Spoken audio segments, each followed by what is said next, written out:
The thing about family dinners is that they're never really about the food. They're elaborate traps disguised as pot roast and small talk, especially in my family. I should have known better than to accept my mother's invitation, but here I was, watching the familiar drama unfold over Helen's famous lasagna. Did you hear about Clyde? My mother's voice carried that practiced tone of concern she'd perfected over the years. They're being evicted next month. I kept my eyes on my plate, pushing a piece of garlic bread around. That's terrible, I said, knowing full well what was coming next. It is terrible, my father Dexter chimed in, right on cue, especially when there are perfectly good solutions available. The silence that followed was heavy with expectation. I could feel their eyes on me, waiting. I'm Livia, by the way, the family ATM, eternal disappointment, and apparently the solution to all of my brother's problems. That second condo of yours is just sitting there, my mother continued, reaching for her wine glass. He has children, Livia. Your niece and nephew need a home. I set down my fork. The condo isn't sitting empty, Mom. Ariel's been renting it for the past year. She's a great tenant, and that property is part of my retirement plan. Plans can change, my father said sharply. Family comes first. I took a slow sip of water, buying time. Clyde makes twice what Ariel does. If he hadn't quit his last 3 jobs, don't you dare judge your brother. My mother's voice cracked like a whip. He's trying his best. Unlike some people, he didn't have everything handed to him on a silver platter. I almost laughed at that. Everything handed to me? I'd worked 2 jobs through college, built my real estate portfolio from scratch, while Clyde, I can help him look for apartments in his price range, I offered, or maybe he could move in with you guys temporarily. Absolutely not, my father cut in. Your mother and I need our space. Besides, that's not the point. You have an extra property. You're single, no children. What do you need 2 homes for? Investment, security, future. I counted off on my fingers. The same reasons anyone— Listen to yourself. My mother's eyes welled up with tears. Right on schedule. So cold, so selfish. What happened to you, Livia? Where did we go wrong? I stood up, my chair scraping against the floor. I should go. Thank you for dinner. Sit down, my father commanded. We're not finished discussing this. Yes, we are. I grabbed my purse. The condo isn't available. I'm sorry about Clyde's situation, but I can't or won't. My mother's voice had turned ugly. Your brother would give you the shirt off his back. Funny, since he still owes me $3,000 from last Christmas. I made it to the hallway before my mother's voice stopped me. If you walk out that door, don't bother coming back. An empty threat. She'd used it at least 12 times before. I turned to face them one last time. I love you both, but my answer is no. I was halfway to my car when I realized I'd forgotten my phone on their kitchen counter. Cursing under my breath, I turned back. The side door was always unlocked, and I could slip in quietly to grab it. But as I approached, I heard voices through the window. We can't believe she's doing this to us. My mother's voice, thick with tears. Don't worry. That was Clyde. When had he arrived? I talked to that guy I know. He says we can handle this ourselves. She thinks she's so smart with her precious investment property. Are you sure? My father now. If she finds out, she won't. Trust me. By next week, this will all be sorted out. One way or another. I backed away from the window, my heart pounding. Whatever they were planning, it couldn't be good. I'd seen that determined tone in Clyde's voice before, right before he borrowed my car in college and totaled it, claiming it was stolen. My phone could wait. I needed to make some calls of my own. As I drove home, my hands were steady on the wheel even as my mind raced. They thought I was the selfish one? Fine. They wanted to play games? Okay. But this time, I wasn't going to roll over and take it. This time, I was going to be ready for whatever they threw at me. Because the thing about family dinners is that they're never really about the food. Sometimes they're declarations of war. 3 days after the dinner from hell, my phone buzzed during a client meeting. Seeing Ariel's name flash across the screen, I excused myself to take the call. "Livia, I'm so sorry to bother you, but there's someone here trying to get into the condo." Her voice trembled. "They have a locksmith with them. They're saying it's family property and—" "Call the police. Now. I'm on my way." I broke every speed limit getting there. By the time I pulled up, a patrol car was already parked outside. And there they were, my father and Clyde, standing with a bewildered-looking locksmith while 2 officers took statements. "There she is." Clyde pointed at me. "Tell them, Livia. Tell them this is a family misunderstanding." I walked straight to the officers. "I'm the property owner. These men were attempting to break in and change the locks while my tenant is still legally occupying the unit." "That's a lie," my father shouted. "This property belongs to the family. We have every right." "Show them the paperwork then," I challenged, pulling out my phone. "Meanwhile, I have the deed right here, along with the current lease agreement." One of the officers, a woman with kind eyes and a no-nonsense demeanor, reviewed my documents. "Ma'am, would you like to press charges?" I looked at my father's reddening face, at Clyde's poorly concealed panic. "Not today, but I want this incident documented." After the officers left, taking the locksmith's information for their report, Clyde stepped toward me. "You've really done it now, sis. Mom's going to—" "Going to what?" I cut him off. "Going to cry? Manipulate? Threaten? Tell me, Clyde, how's that working out for you so far?" "This isn't over," my father growled. "Actually, it is." I turned to Ariel, who stood nervously in the doorway. "You okay?" She nodded. "I got everything on video just in case." "Our smart girl." I smiled at her before facing my family again. "Let me make something crystal clear. This property isn't just in my name anymore. It's in an irrevocable trust. Do you know what that means?" The blank looks on their faces said it all. It means you can't touch it. Ever. Not through guilt, not through lawyers, not through locksmiths. So unless you want to add criminal charges to your growing list of problems, stay away from my property and my tenant. "You planned this," my father accused, his voice low and dangerous.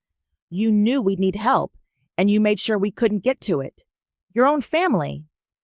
"Actually, Natalia suggested the trust 6 months ago." I thought back to that conversation with my financial advisor and best friend. "Your brother's been asking about your properties," she'd said over coffee, "and your mom's been calling my office, trying to get information about your accounts. You need to protect yourself." I'd laughed it off then. "They're annoying, but they wouldn't actually try anything." "Trust me," she'd insisted. "I've seen this before. Family can be ruthless when money's involved. Let's set up the trust now, before you need it." Standing here now, watching my father and brother seethe with thwarted entitlement, I silently thanked Natalia for her foresight. "You've changed," Clyde spat. "You used to care about family. I still do. That's why I'm not pressing charges, but this is your only warning. Come near my property again, and I'll bury you in legal fees so deep, you'll need more than Mom's tears to dig you out." They left, but not before my father turned back. "Your mother will hear about this. You've broken her heart. Better her heart than my bank account," I called after him. Once they were gone, Ariel hugged me. "Thank you. I was so scared when they showed up. You did exactly the right thing by calling me." I checked the security cameras I'd installed after the dinner incident. "Send me that video you took, okay? Just in case." Back in my car, my phone pinged with a text from an unknown number. "You actually think you're safe? Check Clyde's financials. You're not the only one he's trying to screw over." I stared at the message, my hands shaking slightly. Part of me wanted to ignore it, to believe this was the end of their schemes. But I knew better. This was just the beginning. I pulled up Natalia's number. "Hey, Remember when you said I might need a good private investigator someday? I think that day just arrived. Because the thing about family, sometimes protecting yourself from them is a full-time job. Jesse Black's office looked exactly like you'd expect a private investigator's workspace to look. Organized chaos of files, multiple monitors, and coffee cups everywhere. She scrolled through documents while I tried to process what she just told me. Run that by me again, I said, leaning forward. You're saying Clyde already had money? Had being the operative word. Jessie turned one of her monitors toward me. Your grandfather left him a substantial inheritance 5 years ago, nearly $500,000. My coffee went cold in my hands. That's impossible. They've been crying poverty for years. Clyde's always borrowing money, saying they can barely afford groceries. Oh, he burned through it fast enough. Jessie pulled up bank statements, casino withdrawals, failed business ventures, luxury car leases. But here's where it gets interesting. She pointed to a series of transfers. These went to shell companies registered under your father's name. The room seemed to tilt. My father's involved? Deeply. Look at these dates. More documents appeared on screen. Every time Clyde made a major withdrawal, a corresponding amount would show up in one of your father's business accounts, usually disguised as consulting fees. But why would they hide this from me? They're always asking for... The realization hit like a slap. They didn't want me to know they had money when they were begging for mine. Bingo! Jessie sat back. And there's more. Your father's been moving retirement funds through these same shell companies. From what I can tell, he's naming Clyde as a silent partner to avoid some pretty serious tax implications. My phone buzzed. A text from Natalia. Your mother and father just showed up at my office. They're making a scene. I have to go, I told Jessie, standing up. Send me everything you have, and keep digging. I made it to Natalia's office in record time. The receptionist's wide eyes told me everything I needed to know. They're still in there, she whispered. Should I call security? Through the glass walls, I could see my parents facing off with Natalia, who maintained her professional calm even as my mother gesticulated wildly. I pushed open the door in time to hear, How dare you help her betray her family like this? This is a place of business, Natalia said firmly. I'm going to have to ask you to leave. Not until you undo whatever you did with that trust, my father demanded. You turned our daughter against us. No, I announced from the doorway. You did that all by yourselves. They spun around. My mother's face crumpled into her practiced victim expression. How could you humiliate us like this, making us look like criminals in front of the police? Funny you should mention criminals.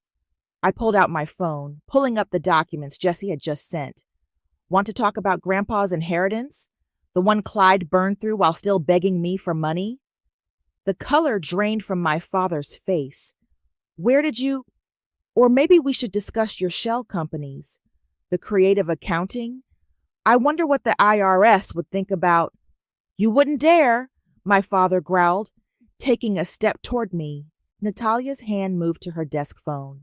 Sir, step back or I'm calling security. We're leaving, my mother announced, grabbing my father's arm. But this isn't over, Livia.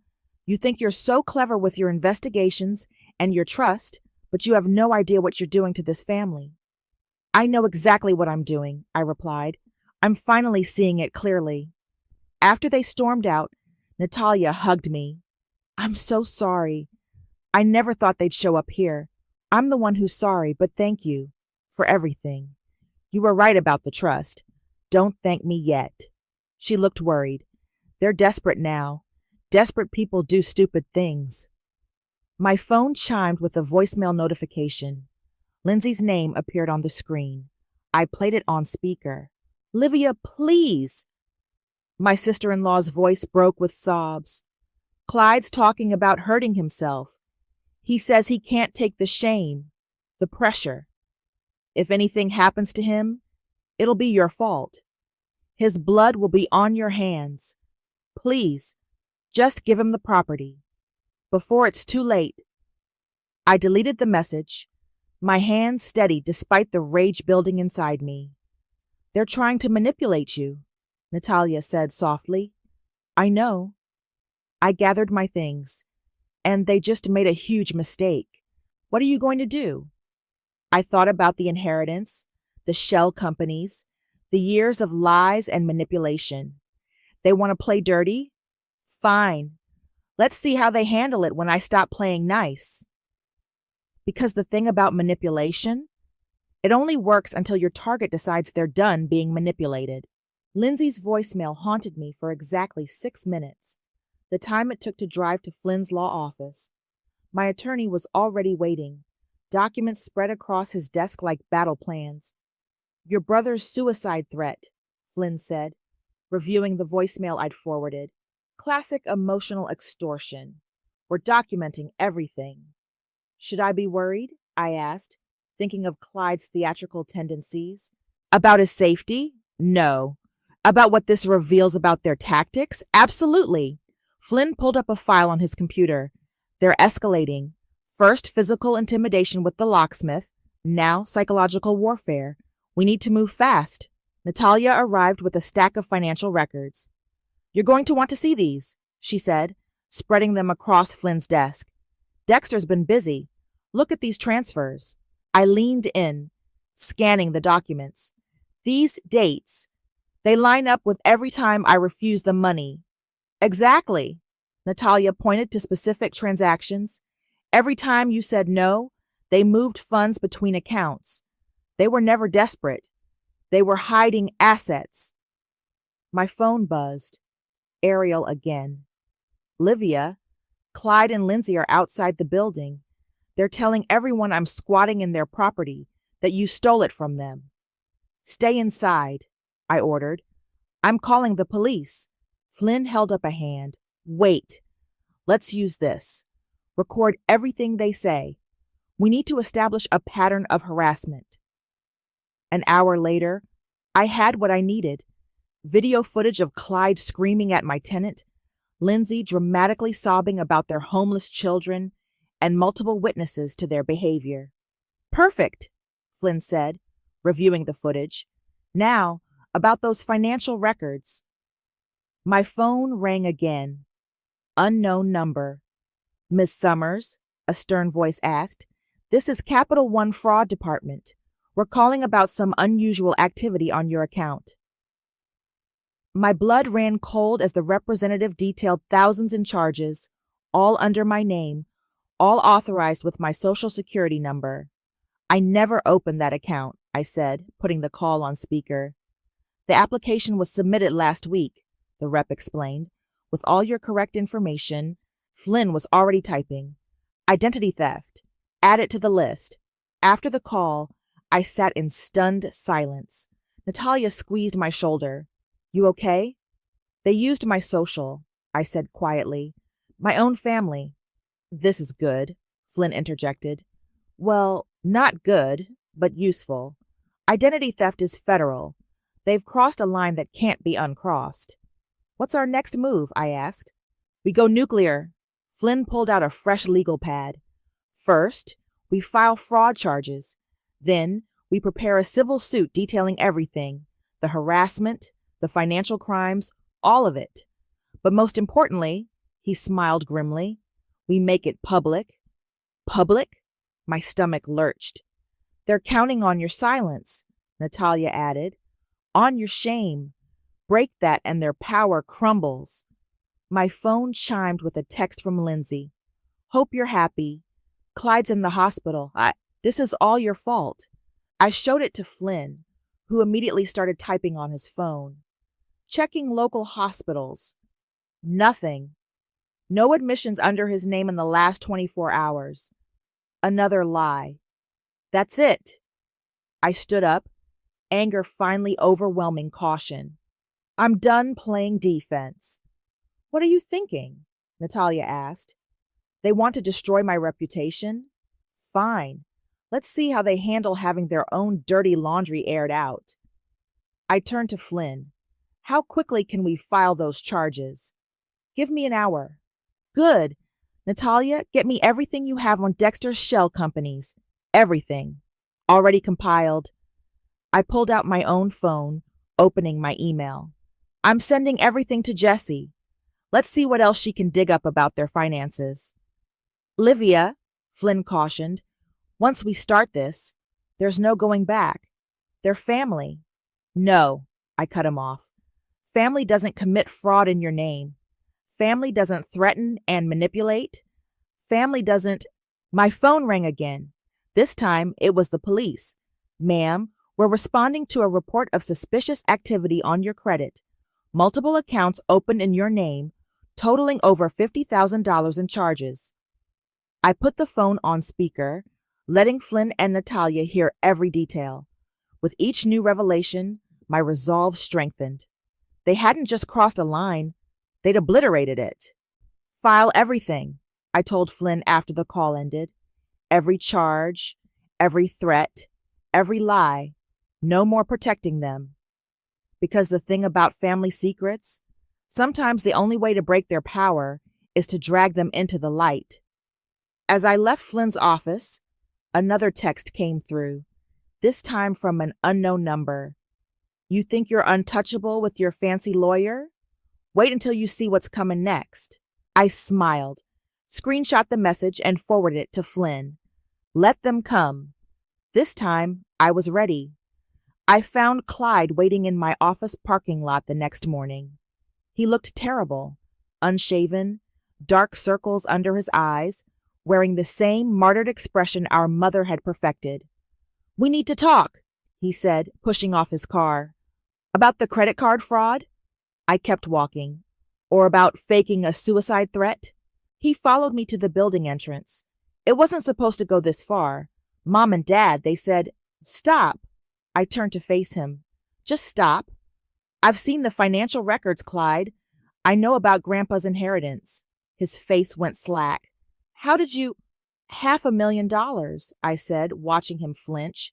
You had $500,000 while begging me for rent money, while letting Mom guilt me about your struggling family.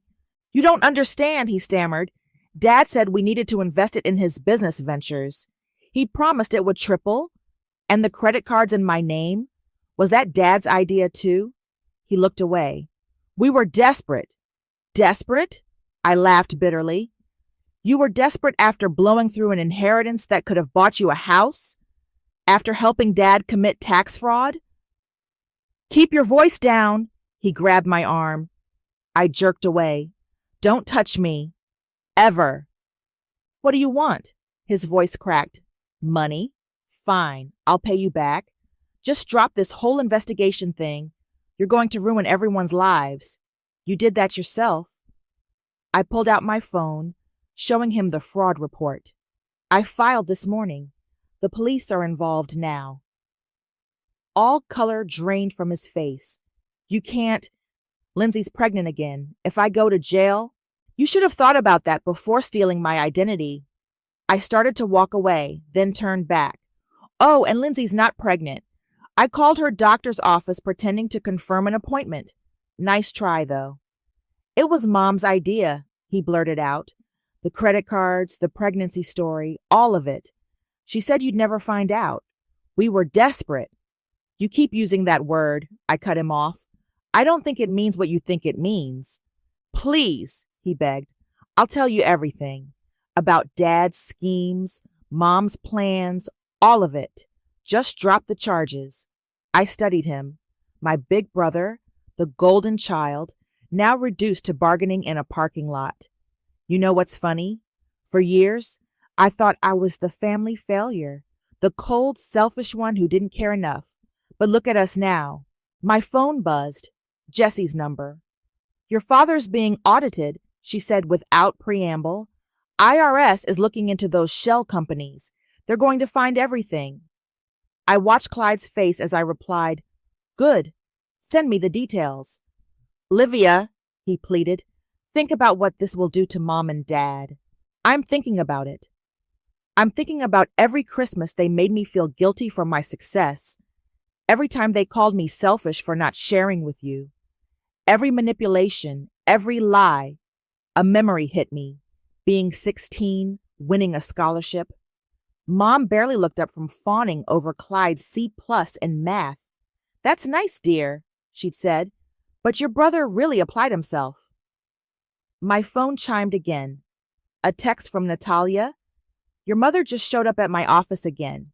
With CPS." "What?" I said aloud. "She's claiming you're endangering Clyde's children by forcing them into homelessness. They want to investigate you for child endangerment." I showed Clyde the message. Child endangerment? Really? He had the decency to look ashamed. I didn't know she was going to save it. I walked toward the building entrance. Tell Mom her little CPS stunt just cost her any chance of mercy. I'm done playing nice. What are you going to do? I swiped my key card, letting the door close between us. Watch the news. I'm sure you'll find out. Inside, I called Flynn. How quickly can we go public with everything? Give me an hour to prepare the press release. Do it. I sat at my desk, hands steady as I typed an email to Jesse. And Flynn, make sure everyone knows exactly who the real victims are in this story. Because the thing about family drama, once it goes public, there's no controlling the narrative, and I was done letting them control mine. My phone lit up with another text, from my mother this time. CPS is just the beginning. Back off now, or you'll regret it. I screenshot the threat and forwarded it to Flynn. The war was fully on now, and I intended to win it. The CPS workers looked as uncomfortable as I felt, sitting in my living room while I presented lease agreements, tenant records, and security footage proving that Clyde had never lived in my property. As you can see, I explained, pulling up Ariel's rental history, this unit has been continuously occupied by other tenants. My brother has his own residence across town. The senior investigator, a tired-looking woman named Sandra, reviewed the documents. This appears to be a misunderstanding, or... She glanced meaningfully at my mother, who sat rigid on my couch. A deliberate false report. This is ridiculous, my mother snapped. She's twisting everything. Those poor children. Mrs. Summers, Sandra interrupted. Filing false reports is a serious offense. We're here to protect children, not to be used as a weapon in family disputes. Weapon? My mother's voice rose. You want to talk about weapons? Look at her. She jabbed a finger at me, sitting there with her precious documents, her perfect life, while her family suffers. You always were the problem. Ugly little girl. You'll die alone. You know that? No one could ever love someone so cold. Ma'am, Sandra stood up. This interview is over. She nodded to her colleague, who was already recording my mother's outburst on his tablet. We'll be noting this behavior in our report. After the CPS workers left, my mother remained, trembling with rage. You recorded that. You recorded me.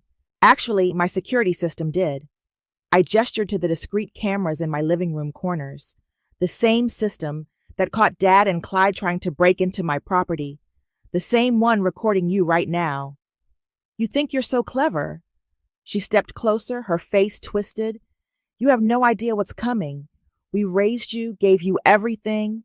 You gave me trauma, I corrected. Manipulation, guilt, a lifetime of feeling never good enough because I wouldn't play by your rules. Rules? She laughed sharply.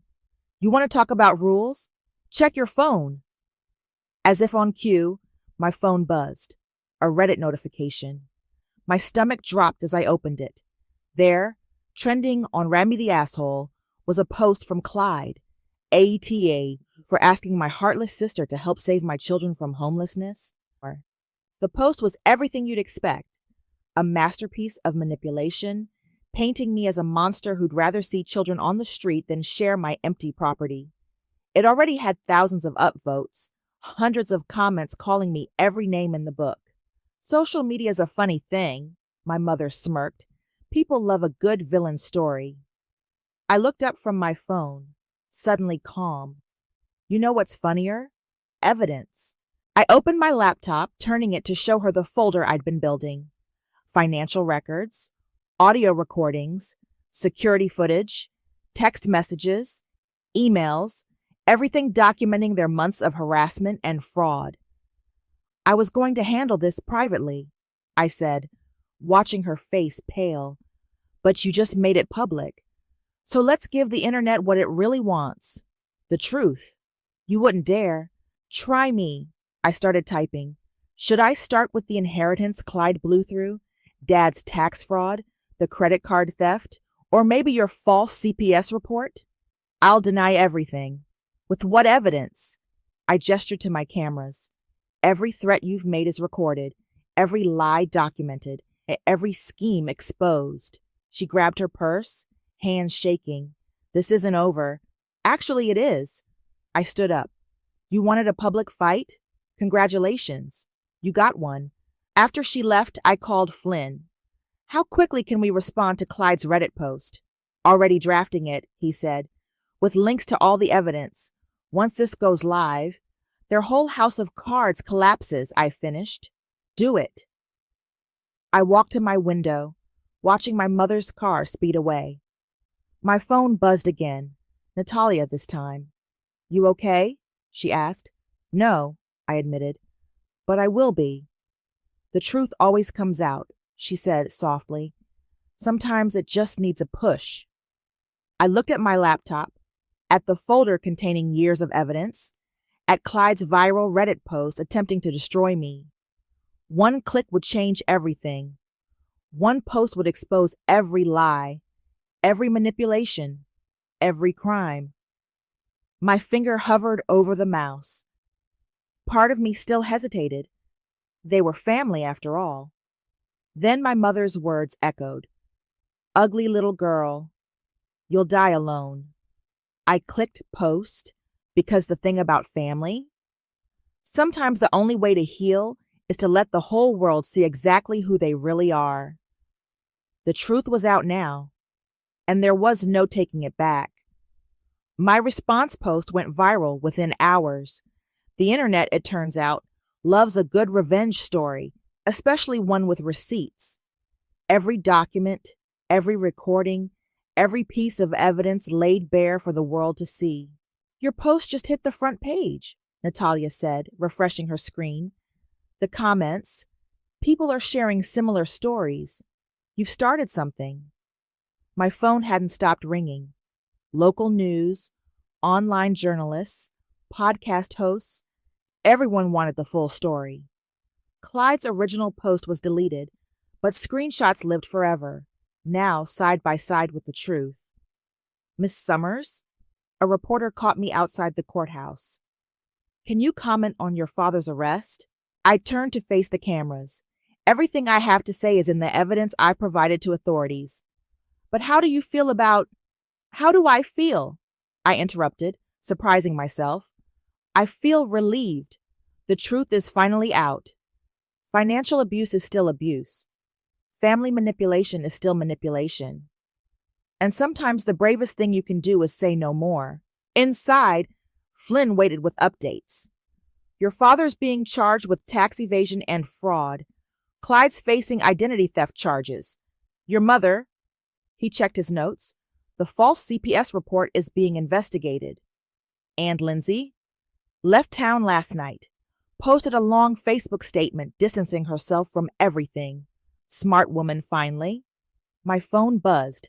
A text from Jessie. You need to see this. She'd forwarded a link to a local community Facebook group. There was my mother, posting a tearful video about her mentally unstable daughter destroying the family. Don't worry, Jessie added. I've got screenshots of her deleting comments that expose her lies. The next few days passed in a blur. More evidence emerged as others came forward. Former business partners my father had cheated, distant relatives who'd been scammed, old friends who'd witnessed the manipulation. Your story inspired my daughter to finally stand up to her abusive in-laws, one message read. I thought I was alone in dealing with financial abuse from family, said another. Thank you for showing me I'm not.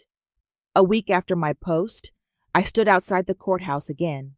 My father had just been denied bail, flight risk, given the offshore accounts Jessie had uncovered. Was revenge worth it?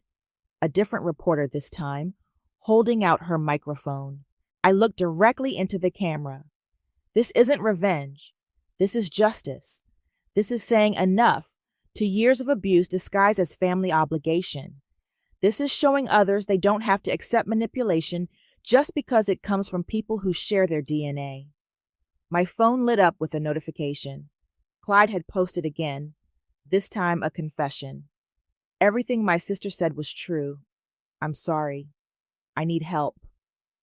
Later that evening, sitting in Flynn's office, we reviewed the aftermath. Your father's facing serious time, he said. The IRS doesn't play around. Clyde's agreed to testify against him in exchange for a lighter sentence. Your mother, he sighed. She's been served with restraining orders from 3 different people who came forward with harassment claims. And the condo? Safe in the trust, though given everything that's come out, I doubt they'll try anything else. My phone buzzed. Ariel. Just wanted you to know I'm moving out next month. Saved enough for a down payment on my own place. You inspired me to stop waiting and take control of my life. That night, I drove past my parents' house, dark now, empty. My mother was staying with her sister, who'd posted a long rant about family loyalty that backfired spectacularly when someone shared screenshots of her own financial schemes. Natalia called as I pulled into my driveway. You trending again? Apparently. I unlocked my door. Did you see Clyde's confession? Yeah. Think he means it? Doesn't matter anymore. I settled onto my couch, feeling the weight of the past weeks. It's out of my hands now. The truth is doing its job. Any regrets? I thought about my father in his cell, my mother's tearful videos, Clyde's fall from grace. Only that I didn't do it sooner. Because the thing about karma, sometimes it needs a witness. Sometimes the best revenge isn't plotting in secret. It's simply standing in the light and telling the truth. My phone lit up one last time. Another message from a stranger. Your story gave me courage. Tomorrow, I'm finally telling my family no. I smiled, typing back, the truth will set you free.